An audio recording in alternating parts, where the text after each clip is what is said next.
कक्षा 10वीं के सामाजिक विज्ञान का असाइनमेंट भी अब अपलोड कर रहे हैं। तो चलो स्टार्ट करते हैं इसको भी।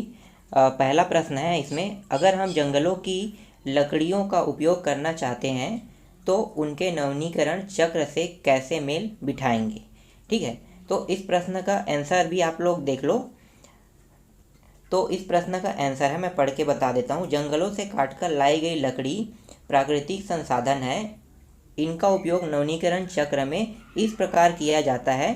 जंगल से काटकर लाई गई लकड़ी का उपयोग फर्नीचर बनाने में तथा पेपर बनाने में किया जा सकता है, मगर नवीनीकरण चक्र के लिए जंगल से लाई गई लकड़ी को पुनः चक्रित करने के लिए बचे माल से और वस्तु निर्मित कर इस चक्र को पुनः पूर्ण करना चाहिए।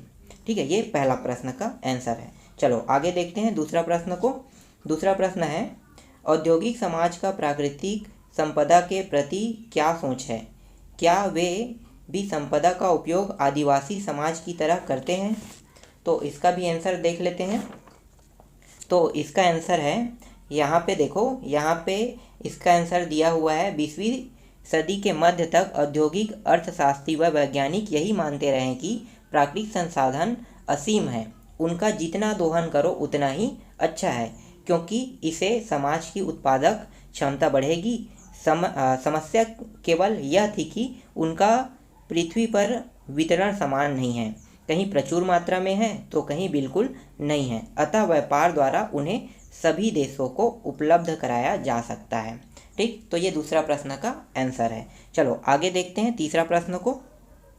तो तीसरा प्रश्न है, इंदिरा गांधी नहर कमांड क्षेत्र पर टिप्पणी लिखिए। तो इसका आंसर भी आप लोग देख लो। ठीक है, इसका आंसर ये रहा, आपको पूरा इसको लिखना है। ये एक पैराग्राफ है, एक और पैराग्राफ है, उसको भी देख लेते हैं।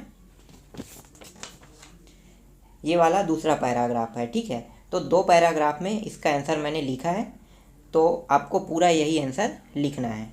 चलो आगे बढ़ते हैं प्रश्न क्रमांक 4 की ओर। प्रश्न क्रमांक 4 क्या है? ऐसे उदाहरण सोचिए जहां वस्तुएं और सेवाएं व्यक्तिगत स्तर की अपेक्षा सामूहिक स्तर पर उपलब्ध कराना अधिक सस्ता और कारगर होता है, लिखिए। ठीक है, तो इसको भी देख लेते हैं। तो इसका आंसर ये रहा।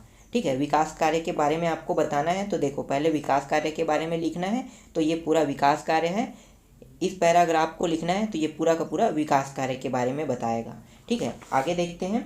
उसके बाद यहाँ पे कुछ प्रभाव भी है। ठीक है, तो इसको भी देख लेते हैं।